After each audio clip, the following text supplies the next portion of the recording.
Сәлем дуслар, біз яна спорт дүниясына шумабыз. Бүгін біз жеңіл атлетик турында сөйләшәчәкбез. Бүгінгі героебыз Лейла Каюмова. Сәлем дуслар. Лейла, син күптәннән спорттамы инде? Спортта мен кішкене вакыттан бирле дәвәти белән дәвәне шаңгыда шугалар һәр вакытта да аларга авылга кайткастан үзләре белән алып чыгалар иде. Профессиональный дигәндәй шаңгы шабышы белән мин тотындым шөгыльләнергә именно уку вакытыннан, беренче курстан үземнән тренер мине физрада күргәстен үк, соңганнан инде минем китте спорт-ориентирование, аннан соң күчтем бег и һәм бег с препятствиями, гонка героевныкы. Димәк, син хәзер күбрәк шул йөгерүгә күчтең. Әйе, йөгерүне мин уйлап выбрала беренче булып шаңгыга караганда. Йөгергәндә яхшырак дигәндәй, теге погода белән не выбираешь, кыш көне дә, яз көне дә, яңгыр яуганда да, әгәр дә син дөрес экипировка бар икән, син теләсә нинди погодада йөгерә аласың. Дөрес экипировка ул нинди менә? Температура теге табигатька карап, урамга чыгып, яңгыр булса, ул водонепроницаемый обувьлар алып, аяк киемнәр алып, өскә курткалар алып, әгәр дә салкын вакыт икән, һәр вакытта да уйларга кирәк, -15 кушасың тагын бер 10-ны, шуңа карата киемне аласың. Кәбестә кебек киенергә кирәкми. Сен йөгергән вакытта энергия чыгачак, сен терләячәксең һәм переохлаждение булырга мөмкин. Йөгергәндә иң мөһиме аяк киеме. Аяк киеме нинди булырга тиеш? Һәрбер кеше үзенчә сайлап ала, в зависимости кая йөгерәсең, нинди поверхность буенча. Әгәр дә теге спортсменнар йөгергә ярата урманнарда, то аның подошвасы булырга тиеш специальный шиповкалар белән, синең һәрбер аяк торышыңны повторяйтергә һәм калынырга булырга тиеш амортизациясе подобающий. Махсус кроссовки сайларга кирәк. Махсус кроссовкалар күбрәк это Asics, Adidas, Reebok. Менә без бүгенге көндә асфальттан йөгереп баручы кешеләрне бик күп күрәбез. Бу дөресме? Асфальт дөресенчә әйткәндә ул йөгерү поверхностьта түгел. Асфальтта йөгергән кешеләрнең күп кенә вакытта аяклары авырта башлый, коленкалары, суставлары, позвоночник грыжы белән авырый башлыйлар. Бөтенсе аякның бәрелүердән һәм бөтенсе аяктан бара. Әгәр дә син поверхностьң һәм аяк киеме дөрес түгел икән, то синең тяжесть бара именно позвоночник буенча. Асфальт буенча йөгерергә ярый, тик күп түгел. Кайда йөгерергә менә? Кайда йөгерү дөрес? Ну, хәзерге вакытта Татарстанда, Казанда бик каты күп паркларда специальные дорожкалар ясалар спортсменнар өчен, иң мягкий покрытие белән, стадионлар күп безнең Казанда һәм башка Татарстан шәһәрләрендә. Урман буенча йөгерсәң дә бик каты яхшы. Паркларда, приреченный местностьларда бик каты яхшы.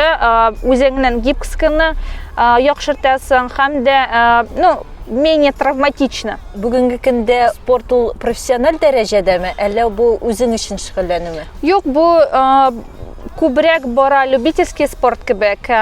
Үземне формада тотыр өчен һәм дә күп кенә яңа танышулар, яңа эмоциялар, башка шәһәрләрне белеп, карап кайтырга, прогулкалар, йөгерү чабышларына баргастан син бит чабып кына түгел, һәм дә һәрбер шәһәрнең үзенең кызык җирләренә барып, аның тарихын өйрәнеп кайтасың, изучение башка яклардан да бара.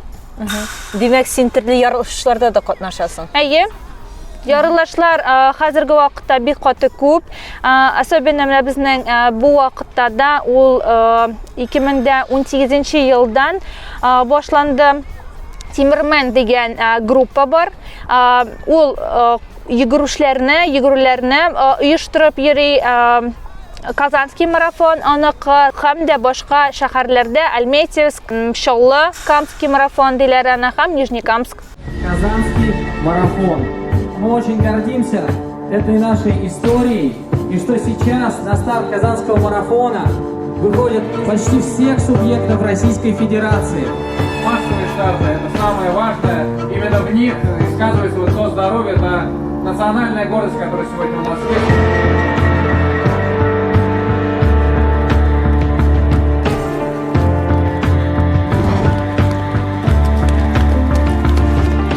Демәк, йөгерүчеләргә мөмкинлекләр дә күп, үзен күрсәтергә. Хәзерге вакытта мөмкинлекләр бик каты күп. Йөгерәсең килсәң, күп кенә группалар төрләре ул Love Sport дигән, гонка героев тренировки, һәм дә Тимермен Lady дигән кыз кешеләр өчен, әгәр дә ир кешеләр өчен дә бар Тимермен дигән подготовительный группалар. Алар үзләренең тренерлары белән бушлайга да тренировкалар үткәрәләр.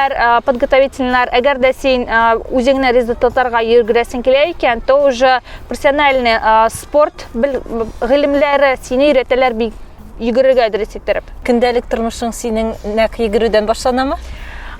Кайчакта иртән йөгерү бик каты яхшы. Эшкә кадәр ул заряжаешься башка энергия белән, освобождаешься, уянасың һәм заряд бодрости уже в дальнейшем синең эшеңә бик каты яхшы әһәмият күрсәтә. Соңыннан да ул кичкә таба эштән соң да йөгерү бик каты рәхәт, анда расслабляющий, медленный бег дип әйтәләр бездә. Минемчә 10 километр кич эштән соң йөгереп килсәң, йокың да яхшыра һәм бөтен туплаган начар энергияңны чыгарырга да бик каты булыша. Үзең көндә йөгерәсеңме? Тырышам көндә йөгерергә, табигать позволитсә, 10 километр һәр вакыт йөгерәм.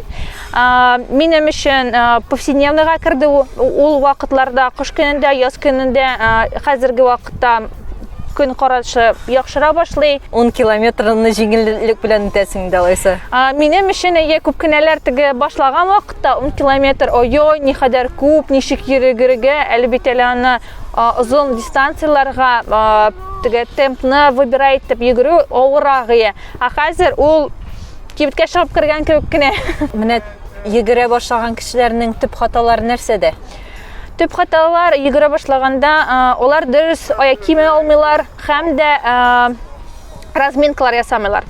Күп кенә менә марафоннарда күргәнем бар, басып торалар, аннан соң йөгерә башлыйлар. 21 километрга, 10 километрга, 1 метрдан соң алар яки аларның аяклары авырта башлый, яки аларның йөрәк тибеше дөрес эшләми. Һәрвакытта пульсны карап, үзеңнең организмыңны чувствовать итеп йөгерергә кирәк. И разминка иң мөһиме. Травмалар булмасын өчен һәм дә яхшы результат булыр өчен. Тәнне тотышта да үзенчәлекләре бар дип беләм. Йөгергәндә һәр вакытта да син корпус булырга тиеш туры һәм бернинди дә сикерләр, борылышлар, менә паркларда йөгергән кешеләрне күрәсең, аяклары дөрес, уже өстәге туловищаларның һәр вакытта да балтаятса, куллары, аларның сикереп йөри булайрак. Син үзең тренер белән дә шөгыльләнәсең, әйме? Мин тренер белән шөгыльләнмим, мин гонка героевның инструкторы булып эшлим. Онда мин 19 елдан килдем аларга, иң беренче үзем катнашып карадым. Соңыннан инде тренер мине үзе чакырды, иде инструктор булырга, ди, ел сайын без нормативлар бирәбез, үзеңнең званиеңне күрсәтер өчен достоин икәнеңне.